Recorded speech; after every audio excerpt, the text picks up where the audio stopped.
Udah. Oke. Saya akan coba lanjutkan daripada pemaparan saya tentang rehabilitasi tadi.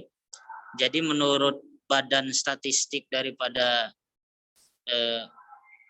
drugs di Amerika Serikat itu mengatakan 80% mereka yang sungguh-sungguh atau masuk dalam program rehabilitasi, khususnya yang berdasarkan metodologi atau terapeutik community, itu 80% daripadanya itu pulih.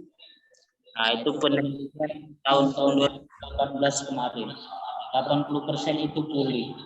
Jadi ada kemungkinan 20% itu mereka yang kita bilang akan ketika kembali ke masyarakat bisa relapse lagi. Nah, jadi memang seperti yang dipaparkan oleh Bro Sajrun tadi, rehabilitasi bukan jaminan, tetapi dengan rehabilitasi kita memperbesar peluang atau kemungkinan seseorang yang sudah terjangkit perilaku adiktif terhadap nafza ini bisa pulih dan bisa kembali ke masyarakat. Karena mau sampai kapan mata rantai narkoba ini kita biarkan di masyarakat? Kalau kita anggap mereka ini sebagai musuh, maka mereka juga akan membuat semacam blocking kepada kita, orang-orang yang non-edik tadi. Sehingga bagaimana bisa masuk intervensi kita untuk merubah perilaku mereka, jalan satu-satunya yang saya ketahui dan sejauh ini masih terbukti efektif secara ilmiah adalah dengan jalan rehabilitasi. Demikian saya rasa tambahan daripada pemaparan saya tentang rehabilitasi yang tadi saya sudah jawab. Terima kasih. Oke, terima kasih jawabannya dari Bro Sajrin dan Bro Lili. Ada tambahan dari teman-teman? Pertanyaan untuk narasumbernya? Silakan kalau ada yang mau bertanya.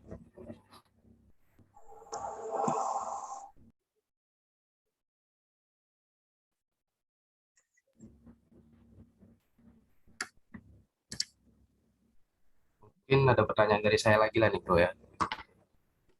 Narasumber gitu. Berkaitan dengan panti rehab lagi nih. Kira-kira akses di panti rehabilitasi itu kegiatannya apa aja yang bisa diperoleh sama para pengguna gitu?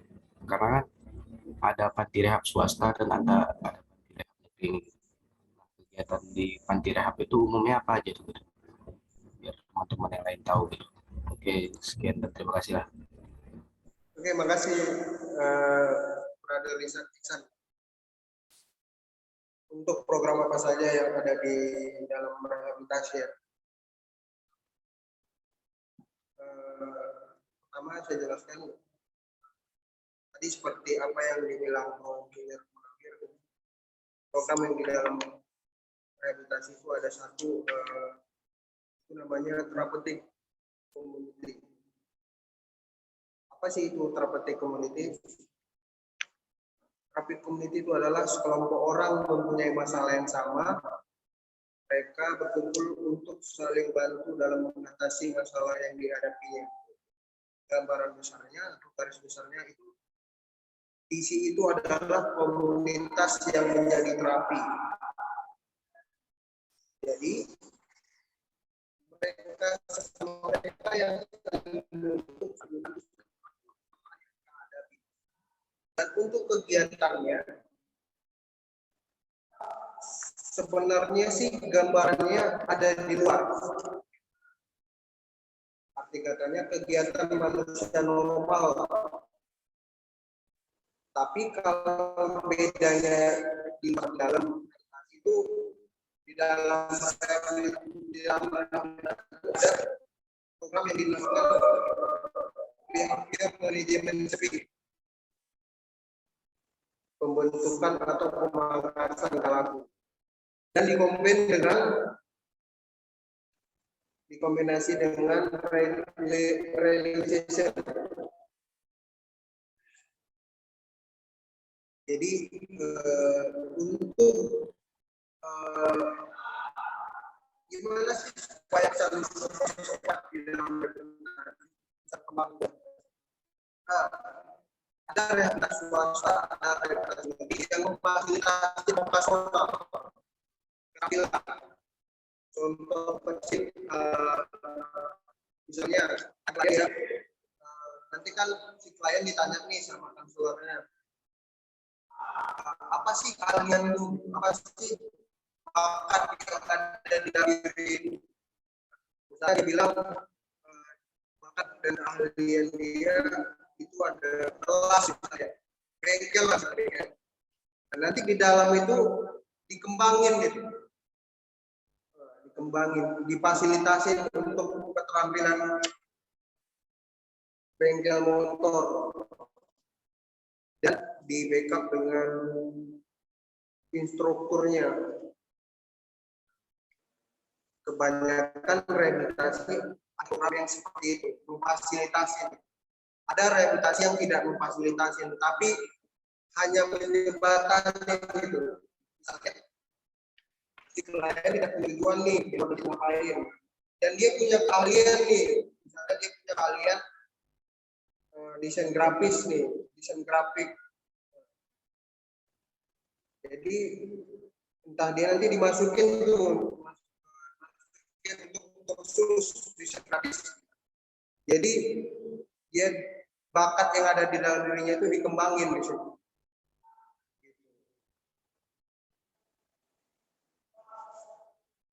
Itu sih, Bro.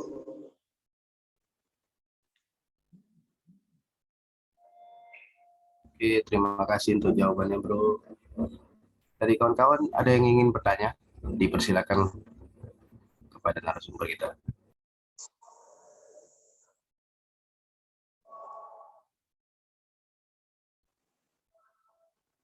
Di Sania mungkin bisa bertanya ke narasumber atau dari Bang Ali.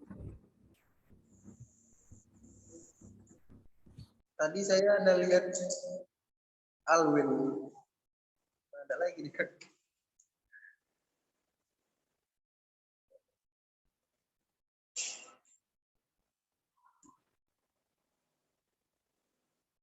Ya teman-teman yang mau bertanya.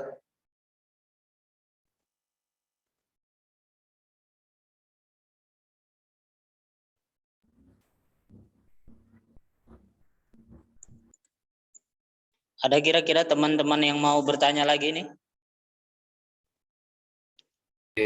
Aku satu pertanyaan lagi nih buat narasumbernya. Ya. Berkaitan dengan adiksi ini, kan ada berbagai macam cara nih, orang pakai narkoba kan, gitu. Ada yang dari ditelan atau mungkin dihisap atau mungkin bahkan dari dubur gitu.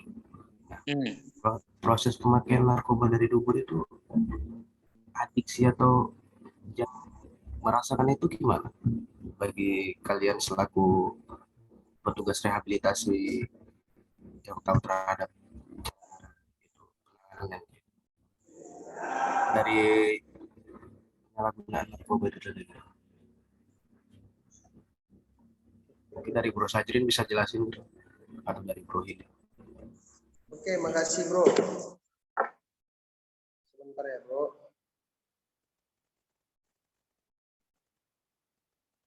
Dari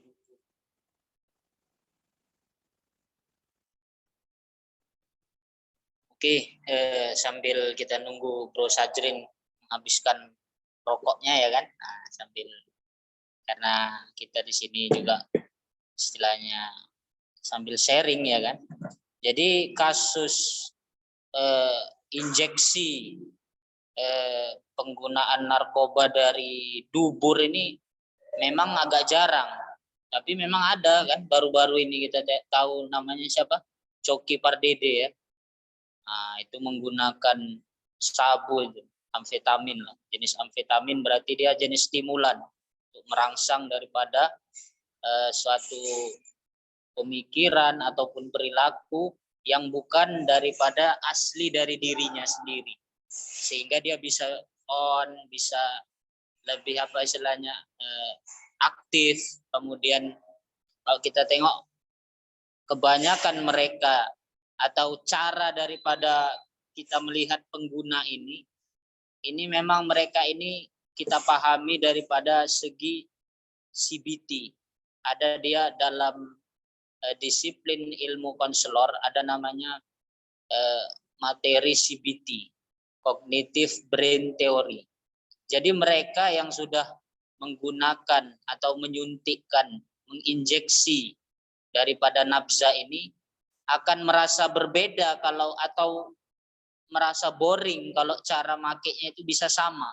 Karena ini udah masuk pada saraf impuls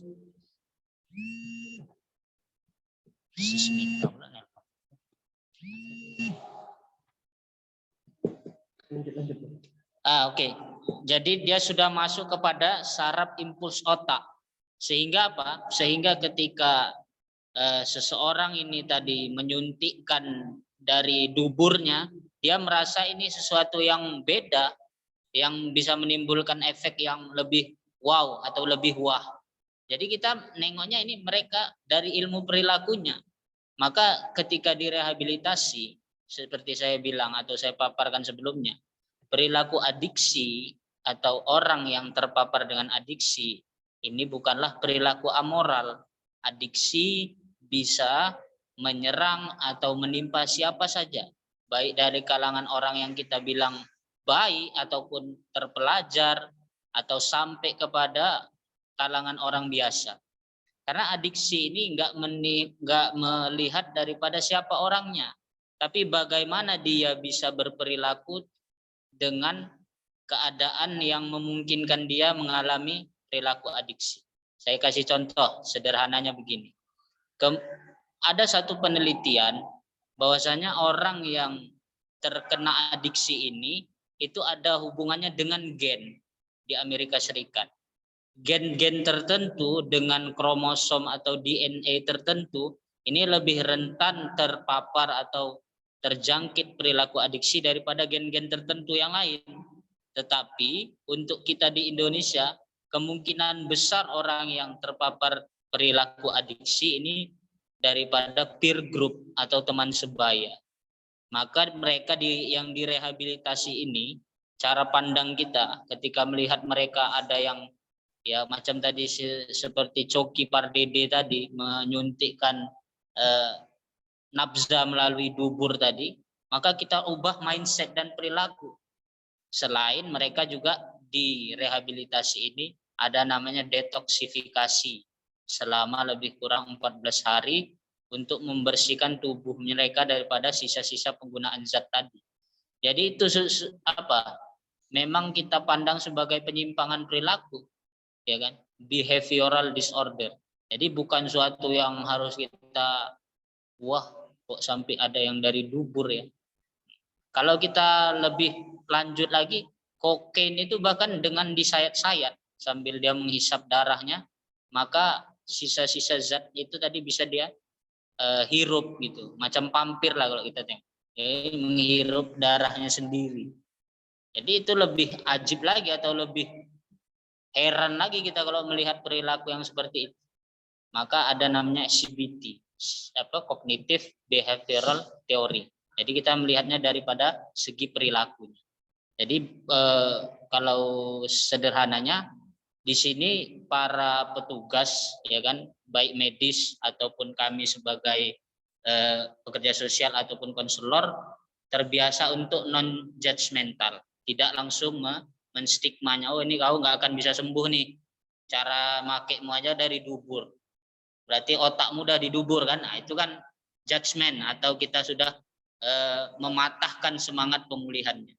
Jadi kita memang memahami mereka sebagai orang dengan perilaku yang menyimpang, sehingga pemangkasan perilaku seperti yang disampaikan oleh Brother Sajrin tadi mutlak di rumah pemulihan dimanapun, baik itu di swasta ataupun di balai-balai rehabilitasi maupun lokal-lokal milik BNN. Nah, demikian yang bisa saya sampaikan lah seputar kok aneh ya, ada orang yang injek itu dari dubur. Nah itu dia. Terima kasih. Terima kasih Bro Munawir. Untuk tulisan ini saya sedikit tambahin. Tadi kan Oke, Bro silakan. bertanya, Silakan Bro. narkoba apa aja sih yang bisa disuntik? Pemakaiannya bisa untuk disuntik gitu kan? Injek. Injek. Jadi untuk sabu juga bisa diinjek, bisa disuntik. Terkait kita berbicara tentang siapa tadi nama pelawak? Coki. Coki ya, Coki. Kalau dia itu bukan pakai putau tuh yang saya lihat, dia sabu yang diinjeknya. Dia dosis sabu itu kan stimulan merangsang, ketagihan jadinya. Jadi bukan hanya putau aja ya yang bisa disuntik gitu. Sabu juga bisa disuntik. Bahkan heroin juga bisa disuntik. Pemakaian heroin juga bisa disuntik, diinjek gitu. Jadi banyak sih narkoba yang bisa disuntik gitu. Bahkan ekstasi juga bisa, main suntik juga bisa. Gitu sih, Bro. Kecuali ganja lah. Kecuali ganja. Nah, kecuali Kalau ganja ganja itu kan dia paling hanya dicairkan aja. ya, ganja itu non injek. Oke, makasih Bro. Ini berkaitan dengan narkoba dan kepribadian nih sebenarnya. Jadi Iya. bagi para junkie sendiri gitu, mereka rata-rata punya kepribadian ganda macam alter ego atau bahkan bipolar gitu. Nah ini korelasi antara narkotika dan kepribadian itu gimana? Mungkin Bro bisa jelasin lah gitu. Korelasi antara narkoba dan kepribadiannya. Benar Bro. Jadi kembali lagi saya jelaskan Bro, untuk pecandu narkoba itu bukan hanya mindsetnya, bukan hanya fisiknya, bahkan kepribadian juga dihantam ya. Baik kepribadiannya yang dulunya dia baik, yang dulunya dia benar. Jadi ketika si anak menggunakan drastis, bukan 100% ya, bahkan 1000% kalau dibilang. Drastis kepribadiannya berubah. Karena zatnya itu kan bisa dibilang ya kita bisa jadi brutal, kita bisa jadi bajingan. Bahkan saya sedikit sharing ya, saya juga dulunya mantan pecandu kan itu, saya juga udah pernah ngalamin yang namanya narkoba, yang namanya rehabilitasi, yang namanya jenis-jenis pemakaian, bahkan juga dari bentuk segi apapun narkoba saya paham gitu. Karena saya pernah ngalamin akan hal itu gitu kan. Itu sih Bro. Terima kasih atas jawabannya. Saya rasa cukup banyak lah ilmu yang kita dapat pada webinar kali ini gitu. Dan proses seri yang mencerahkan bagi para peserta gitu. Mungkin untuk mempersingkat waktu, karena berhubung tidak ada pertanyaan dari para peserta, ada kesimpulan yang mungkin Bro Sadrin mau sampaikan terhadap webinar kita kali ini atau dari Bro Hili? Boleh nih.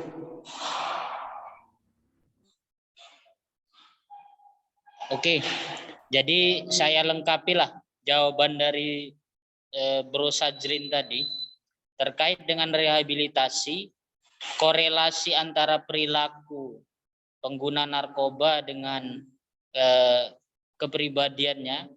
Maka kami di sini di Yayasan Asia Treatment Center ini ataupun di seluruh rumah rehabilitasi, maka ada namanya cardinal rules atau peraturan tertinggi. Yang mana peraturan tertinggi ini apabila dilanggar maka peserta ataupun residen yang direhab ini akan dikenakan general meeting. Artinya mereka dihadapkan pada sistem punishment yang paling tinggi, di mana di situ dihadiri juga oleh staf. Maka perilaku adiksi ini terkait erat dengan yang namanya pertama ada namanya seks. ya kan? Seseorang yang telah menggunakan narkoba atau berkaitan dengan adiksi atau terjangkit adiksi, maka orientasi seksnya bisa jadi berubah. Kemudian violence atau kekerasan. Seseorang dengan perilaku adiksi sangat mungkin atau hampir bisa dipastikan terlibat dengan tindak kekerasan. Kemudian selanjutnya ada vandalisme atau pengerusakan. Seseorang dengan perilaku adiksi kemungkinan besar juga terlibat dengan yang namanya pengerusakan atau penghancuran ataupun mencoret-coret daripada tempat ataupun fasilitas. Yang selanjutnya ada stealing atau pencurian. Marak kita jumpai ada yang kecolongan tabung gas atau kecolongan kereta atau mobil bahkan, ataupun uang tabungan emas di rumahnya sendiri milik mamanya diambil. Ini untuk memenuhi hasratnya terhadap narkoba sehingga dia terlibat dengan yang namanya stealing. Maka lingkaran daripada kepribadian orang yang sudah terjangkit dengan narkoba ini ada kaitannya dengan seks, dengan drugs atau narkoba itu sendiri, kemudian dengan kekerasan atau violence, kemudian pengerusakan atau vandalisme, dan yang terakhir ada namanya stealing atau pencurian. Jadi perilakunya di antara itu, maka bisa kita kenali dengan mudah perilakunya.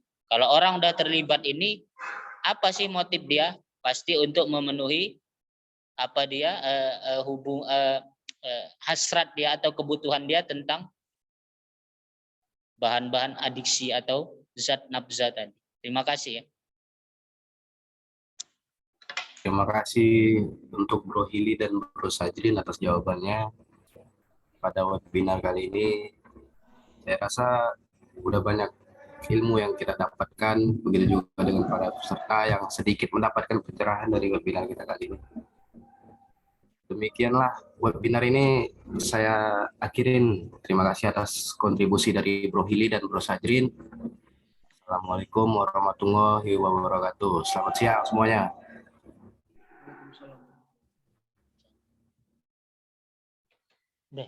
Selamat siang.